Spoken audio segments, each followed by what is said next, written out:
Hello दोस्तों, नमस्कार। कैसे हैं आप सब? आई होप कि आप सब अच्छे होंगे, मस्त होंगे और खूब मन लगाकर पढ़ाई कर रहे होंगे। तो पेपर के लिए बचे हुए हैं ओनली 7 दिन। तो 7 दिन में आप लोग पूरी रणनीति बना के रखिए कि कैसे पढ़ना है, कब तक से कब तक चालू करना है। 7-8 दिन ही बचा हुआ है, ज़्यादा टाइम नहीं बचा हुआ है आप लोगों को।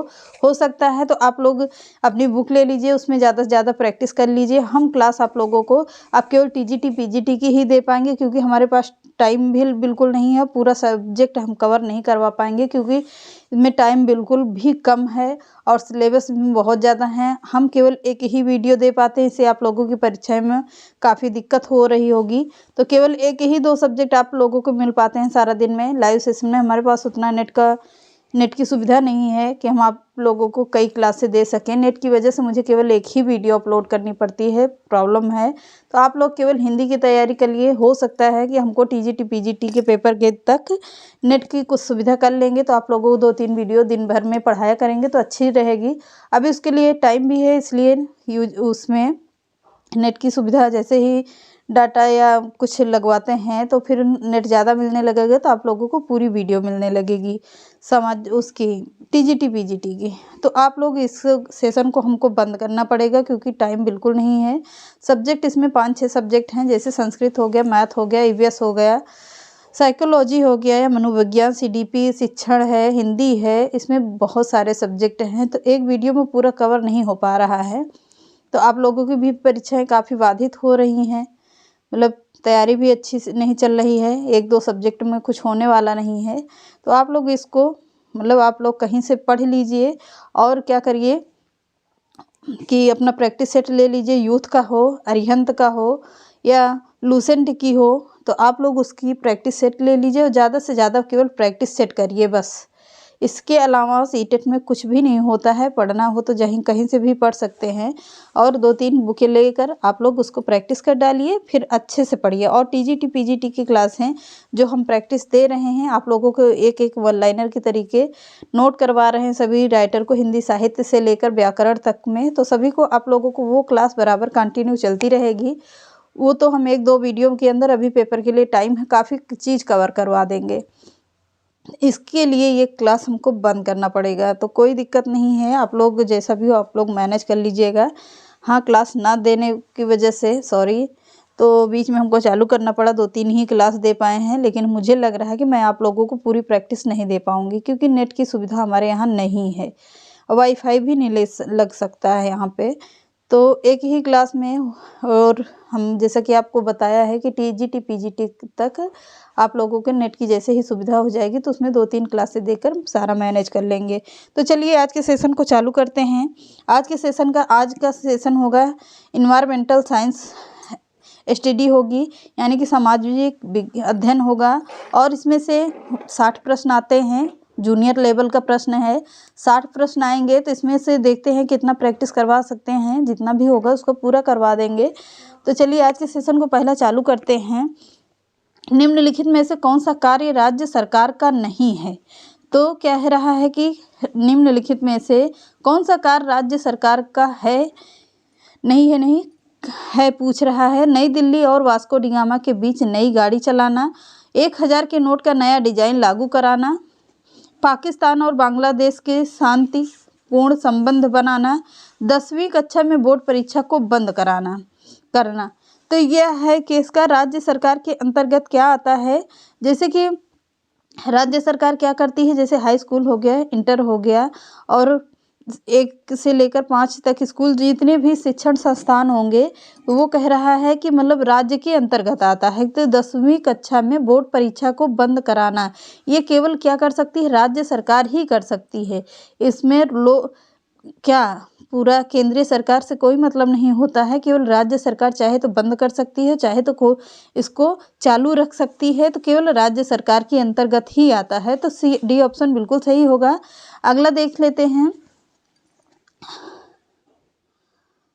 अगला प्रश्न देखिए, दलित और आदिवासी लड़कियों द्वारा स्कूल छोड़ने की दर सबसे अधिक है। कह रहा है कि तो दलित यानी कि आदिवासी लड़कियां जो और गरीब होती हैं वो अपनी आर्थिक स्थिति के कारण ही क्या करती हैं, अपनी कक्षाएं यानी कि अपनी स्कूली शिक्षा को छोड़ती हैं, केवल अपनी आर्थिक स्थिति के कारण, या उन लोगों के घर में कोई पढ़ा लिखा नहीं होता है कभी कभी, तो सब कुछ होने के बाद भी उन लोगों का मन नहीं लगता है पढ़ने के लिए। तो इसका कारण पूछ रहा है कि क्यों छोड़ती हैं।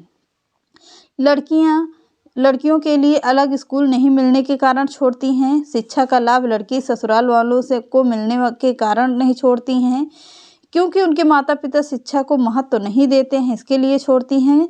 और गरीबी और सामाजिक भेदभाव के कारण क्या करती हैं, दलित और आदिवासी लड़कियां क्लास को यानी कि स्कूल छोड़ देती हैं। तो अगला देखते हैं प्रश्न, निम्नलिखित में से कौन सा विज्ञापन सामाजिक नहीं है। लेन में गाड़ी चलाना या बुद्धिमत्तापूर्ण है।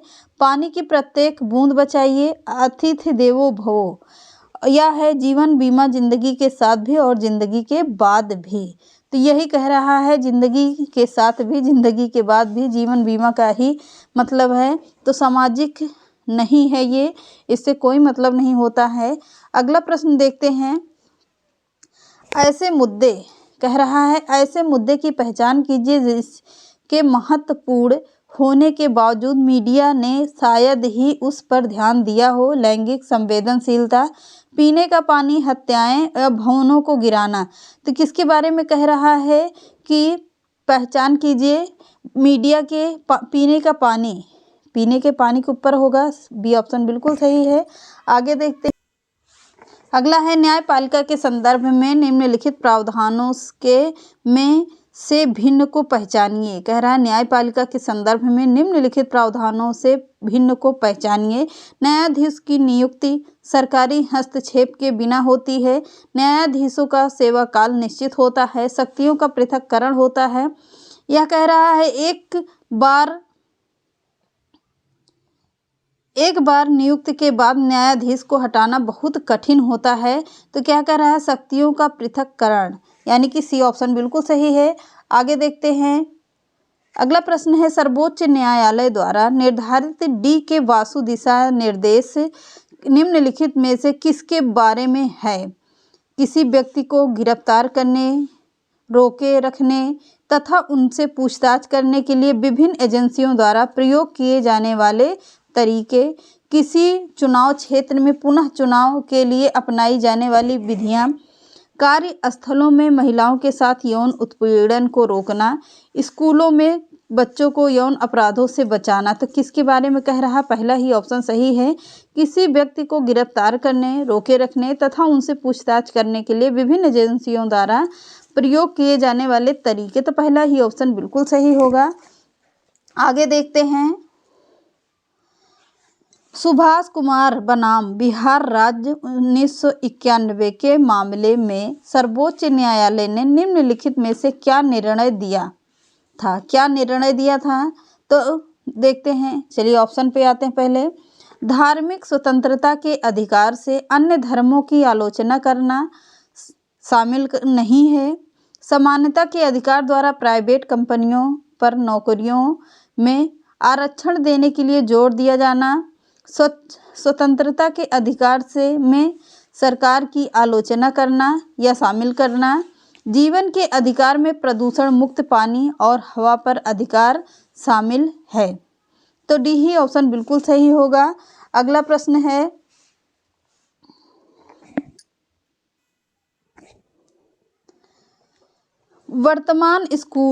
वर्तमान स्कूल आधारित आकलन में पारस्परिक ब्रह्म परीक्षा की किस विशेषता को शामिल नहीं किया जाता। शिक्षार्थी की आवश्यकताओं पर विचार करना, एक दूसरे के निकट शिक्षार्थियों, शिक्षकों और अभिभावकों के बीच सौहार्द या सुव्यवस्थित क्रमबद्ध अधिगम पर बल देना, अधिगम के केवल शैक्षिक पक्ष पर बल देना। तो किसके बारे में कह रहा है, ऑप्शन पे बताइए जल्दी,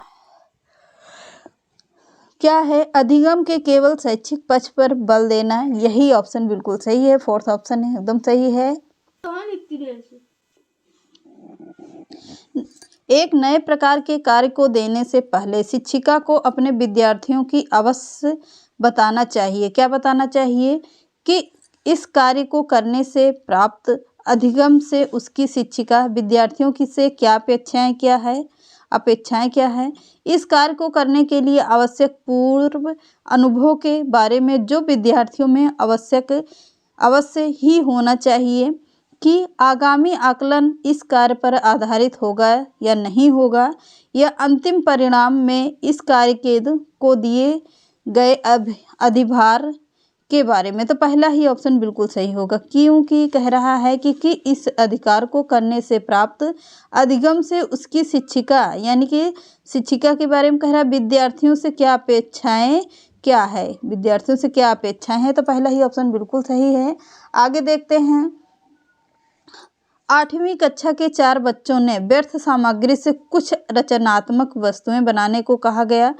कार्य पूरा होने पर शिक्षक ने निम्नलिखित टिप्पणियां की। इस सूचना के आधार पर सबसे अधिक रचनात्मक बच्चे को सुनिए। क्या कह रहा है? थोड़े से मार्गदर्शन से ही बहुत अच्छी चीज़ें बना सकती हैं या बना सकता है। कौशल से परिपूर्ण तथा व्यर्थ सामग्री को उत्पादन वस्तुओं के बदलने की दृष्टि रखना, अधिकांश समय कल्पना का प्रयोग करता है, महंगी सामग्री प्रयोग न करने के प्रति सचेत है। क्या कह रहा है? शिक्षक के साथ निरंतर चर्चा करता है और हर कदम पर उसकी स्वीकृति लेता है। तो कौन सा ऑप्शन इसमें सही होगा? बी ऑप्शन बिल्कुल सही होगा, पढ़ लीजिएगा। आगे देखते हैं। सामाजिक विज्ञान में परियोजना कार्य यानी प्रोजेक्ट उपयोगी होते हैं। क्या क्या उपयोगी होता है? विषय आधारित कार्यों में यदि उनके संग्रहण और विश्लेषण नहीं करना हो, यदि पाठ्य सामग्री के अंतर्गत संदर्भों में आधारित हो, कक्षा अथवा घर पर समूह में कार्य करने के लिए कहना। तो इसमें कौन सा सही है ये पूछ रहा है, बड़ा प्रश्न है। इसको ऐसे करते पूरा दिख रहा है। उपरोक्त विकल्पों में से कौन से 2 सही हैं? किसके बारे में कह रहा है? पहला है विषय आधारित कार्यों में, बिल्कुल सही है। और कह रहा है अगला कक्षा अथवा घर पर समूह में कार्य करने के लिए, यानी कि पहला ही ऑप्शन बिल्कुल सही है, ए और चौथा सही होगा। अगला देखते हैं प्रश्न। सामाजिक विज्ञान में अध्यापकों के लिए क्षमता निर्माण कार्यक्रम अनिवार्य है, क्योंकि अध्यापकों को व्यस्त रखने के लिए के माध्यमिक शिक्षा बोर्ड ने स्कूलों को ऐसे कार्यक्रम करने को कहा। उन्हें सामाजिक विज्ञान के विभिन्न घटकों की अवधारणाओं और शिक्षण पद्धति में स्पष्टता रखने की ज़रूरत है। ये उनकी व्यावसायिक प्रगति से संबंधित है या उनके वेतन में वृद्धि क्षमता निर्माण कार्यक्रम पर निर्भर करती है। किसके बारे में कह रहा है? तो बी ऑप्शन बिल्कुल सही है। आगे देखते हैं। अगला प्रश्न है, दिख रहा, सामाजिक विज्ञान की किसी कक्षा में निम्नलिखित में से कौन सा तरीका यह समझने के लिए उपयुक्त है कि ग्रामीण क्षेत्रों में सार्वजनिक और खुले स्थान पर तेजी से लुप्त हो रहे हैं? सर्वेक्षण परियोजना, विषय पर समूह में चर्चा, या कंप्यूटरों की सहायता से प्रस्तुति करना, या निर्धारित पाठ्य सामग्री के आधार पर परिचर्चा करना। तो किसके बारे में कह रहा है? सर्वेक्षण परियोजना क्या हो रहा है? तेजी से गायब हो रहा है। अगला देखते हैं। राष्ट्रीय शिक्षा नीति NPE 1986 में निम्नलिखित में से किसके लिए एकीकृत कार्यक्रम विकसित करने का सुझाव दिया था? विकलांग बच्चों के नियमित स्कूल में पढ़ने के लिए, विकलांग बच्चों के विशेष स्कूल में पढ़ने के लिए, या कह रहा है लड़के और लड़कियों की सहशिक्षा के लिए, मानसिक रूप से विकलांगों की शिक्षा के लिए। तो पहला ही ऑप्शन बिल्कुल सही होगा, विकलांग बच्चों के नियमित स्कूलों में पढ़ने के लिए। क्या कह रहा है?